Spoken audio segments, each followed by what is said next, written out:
Hi, I'm Casey, and this is my manifesto entitled, Whoa, Space. I've recently made the discovery that I really like space and physics and space physics. I knew this before I came here, but I don't think I really got it until I found myself spending my free time looking at videos and articles about either of the two or the two together. All of a sudden, I was watching this YouTube video on quantum theory, and there was this guy who is now an astrophysicist. He was talking about how in college he came up with this experiment that further developed and proved quantum theory. And I thought to myself, wow, what if I could do this? What if I could help further one of the largest advancements in the theory that ties it all together? The theory of how the universe functions.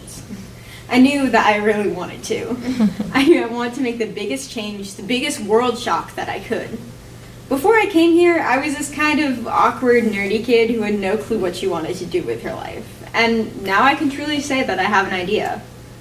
I came to CSG a lot like space. Quiet, sometimes silent, a bit empty, and pretty low on life. First of all, I didn't know a lot about myself. I found my center was a black hole. That's right, people. The center of the known universe. There has been proof that says that it is a black hole. And in this, my center was very dense and very dark. Nothing could escape my center, not even light. I struggled to open up about my ideas because they were all being sucked into the black hole that was my lack of confidence in myself. I also struggled to open up about my feelings. I found that I needed to do a lot of research and a whole lot of exploration, and I had to be open to new ideas. Coming here was like the discovery of particle physics. All of a sudden, I was making all these different discoveries about myself, and every day was a new and exciting adventure, and suddenly I could find life in the smallest of spaces, in the tiniest of particles. I opened up to a whole new way of discovering myself. And where in real life, the black hole at the center of all known space isn't going anywhere, mine happened to dissipate, and I am left with merely memories. My time here was like the Large Hadron Collider, also known as the LHC. Suddenly things were moving at an alarming rate, and in order to discover more about myself, I had to break apart and be smashed into tiny, hard-to-discover particles. And sometimes the rarest are seen for only a nanosecond. These particles are like tiny pieces of myself, and once I knew they existed, it was like revealing a whole new world. I found that, like the particles in the LHC, my time here was moving quite quickly, and I had to be careful not to crash into others around me. Getting to know everyone here was like discovering planets with life on them. When I first walked into the yurt, when I first sat down and started talking to some of these lovely humans, I was terrified. They seemed so foreign, almost inhuman in a way, that they were so much more prepared than I was to be here, so much more ready to be here, and they seemed really perfect. And most of all, they all seem to know a bit already about science and marine science and leadership. I was the opposite, and that was a very scary thing for me. I feared not fitting in, not being liked, not being smart enough to be here. I found I was surrounded by all these beautiful yet terrifying worlds. I came to find, though, in time, every single one of these lovely planets surrounding me has their own wonderful, beautiful, human quirks. I found that I truly felt like I fit in here, so much more than I had at any other schools and in any other communities. So yeah, I'm a pretty big space nerd in case you haven't realized by now. And since coming to CSG, I now know how I want to use my nerdiness to change the world. First and foremost, I want to be an astrophysicist. I want to throw my life into my research and make ground-shaking discoveries about the way that the world functions, and especially how all the space around it functions.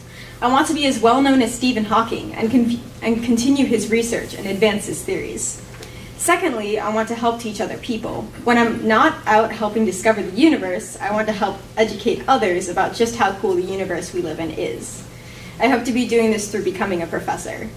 And not just any professor, the really cool one everyone remembers after college. The one that impacts them. So there's this really cool theory called the multi-universe theory, where every decision that you make becomes a new universe. Say you're getting a new pet, and you have to choose between a dog and a cat. If you pick the cat, then according to this theory, there's another universe parallel to the one we live in, where you pick the dog. Of course, this theory doesn't revolve around you, so that means that every decision that anything ever makes or made has or will create a parallel universe where a different decision was made.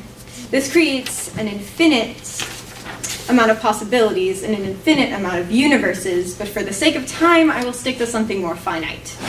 Somewhere there's a person faced with a life-changing decision, and either way they choose, they have chosen the right one for the specific situation in the multiverse. I was faced with a similar decision at the beginning of February. Stay or go. I had filled out all the paperwork with the safety blanket at the back of my head, reminding me that I could always choose to stay. One of my biggest problems with going was that I was worried that since I was applying to Chwonki, and my guidance teacher assured me that it wasn't wise to attend two semester schools, I might be doing so anyway, but I thought I might need the semester school experience more in my junior year. I thought that because I'm probably going to be under more stress next year, I would need the semester school experience more to get away from the stress. Well, somewhere in another universe, there's a me. A me who chose to stay, a me who still goes by Kendra, a me who is under a whole lot of stress as it is, a me who is going to struggle even more through next year than she originally thought. I really hope that me pushes through, and I'm sure glad I'm not her.